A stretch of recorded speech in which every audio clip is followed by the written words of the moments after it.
Welcome to this explainer. Look, today we're not just rattling off dates on a timeline.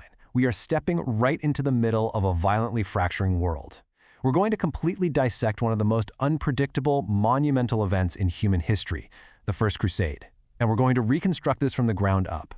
We'll look at the whispered strategies of desperate emperors, the absolutely terrifying psychological power of weaponized faith, and, well, the brutal, muddy logistics of keeping 50,000 heavily armed men alive in a desolate wasteland. Let's dive right in. So here is our central mystery for today. How exactly did a simple, desperate plea for a handful of mercenary soldiers mutate into a world-altering holy war? To really understand this, we have to kind of forget the myths you might have heard. We need to look at how individual desperation, shifting geography, raw economic incentives, and this intense religious fervor violently collided at the end of the 11th century. Because here's the thing, absolutely none of this was inevitable. Part 1. The Spark of Holy War. To find our ignition point, we really have to look at a deeply destabilized East. Back in 1071, the Byzantine Empire suffered a truly catastrophic blow. The Muslim Seljuks practically annihilated their army at the Battle of Manzikert. It tore this massive, gaping hole in the geopolitical map. Fast forward to 1087, and Jerusalem had fallen. So, facing what looked like total collapse, Byzantine Empire Alexios I sends this desperate, highly calculated appeal to Pope Urban II in March 1095. Now, Alexios, he just wanted a few good Western mercenaries to patch up his borders. But the response he triggered was a massive mobilization unlike anything the world had ever seen. Part 2. The Call at Clermont. Right, so this brings us to a freezing open field in central France, November 1095.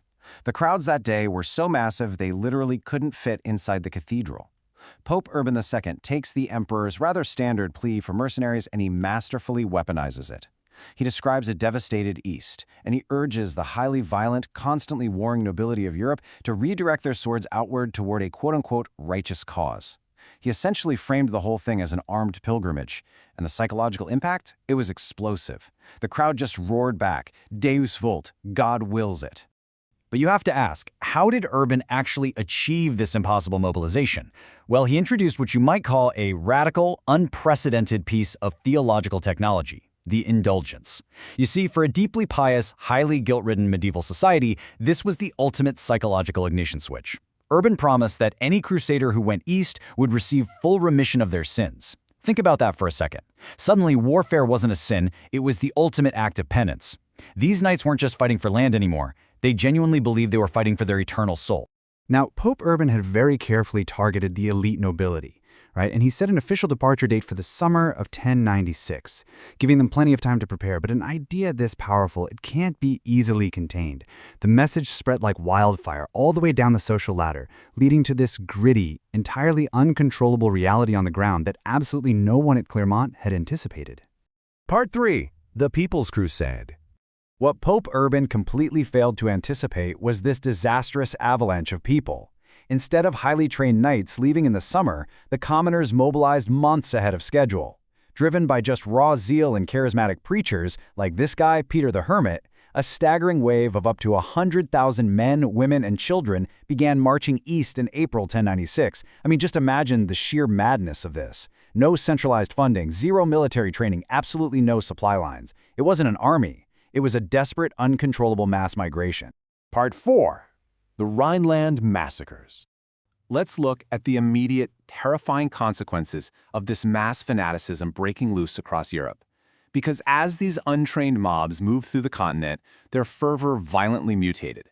Led by figures like Count Emicho and the preacher Volkmar, splinter groups turned their weapons not to the east, but against local Jewish communities in France and Germany. They ignited these unprecedentedly large pogroms, utterly devastating communities in places like Speyer, Cologne, Trier, Worms, and Mainz. The human tragedy here is just profound.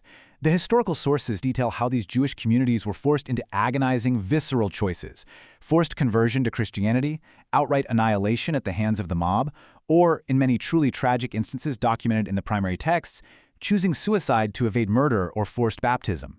Today, historians widely view the events of 1096 as a grim, defining milestone in the history of European anti-Semitism.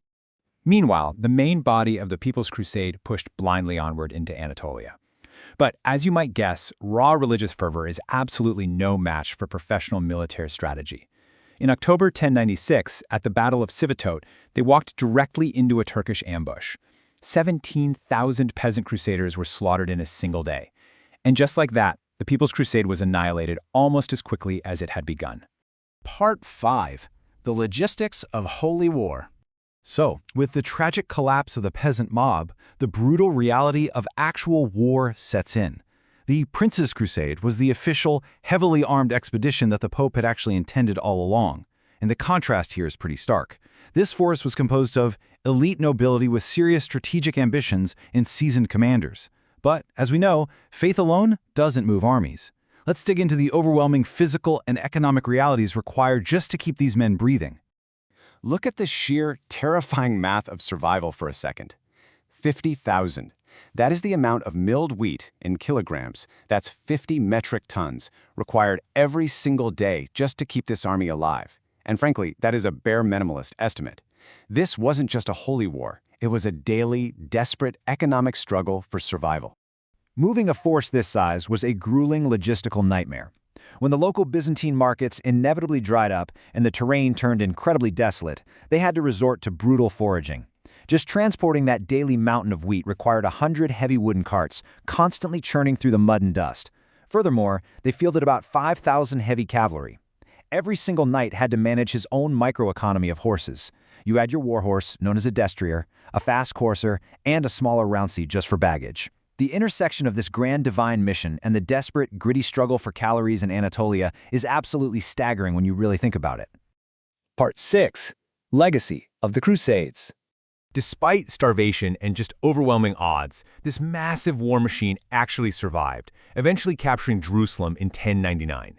But that victory instantly exposed all the deep fractures within the movement. The leadership perfectly illustrates the immense tension between pious idealism and ruthless worldly ambition. On one hand, you have figures like Bohemond of Tirano. He's this Norman prince who masterminded the capture of Antioch and then simply kept it for himself as his own personal state. But then on the other extreme, you have Godfrey of Bouillon, who helped capture Jerusalem and flat out refused the title of king, choosing instead the humble title Advocate of the Holy Sepulchre. Ultimately, the success of the First Crusade completely shattered the existing geopolitical map. The Crusaders? Well, they didn't hand the reclaimed land back to the Byzantines like Alexios had hoped. Instead, they carved out 4 distinct Western-ruled Crusader states right in the Near East. This completely unprecedented projection of Western military power permanently intensified the religious schism between the Catholic and Orthodox churches, setting a bloody, complicated precedent that would echo for centuries. Which leaves us with a final, vital question to ponder. We've seen how a basic call for border defense mutated into a massive armed pilgrimage. We've seen how faith fueled both impossible survival and unspeakable atrocities, and how the brutal math of logistics actually determined the fate of empires.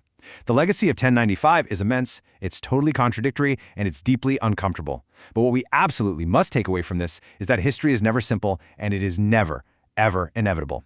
Thank you so much for joining me on this explainer. Keep questioning the past.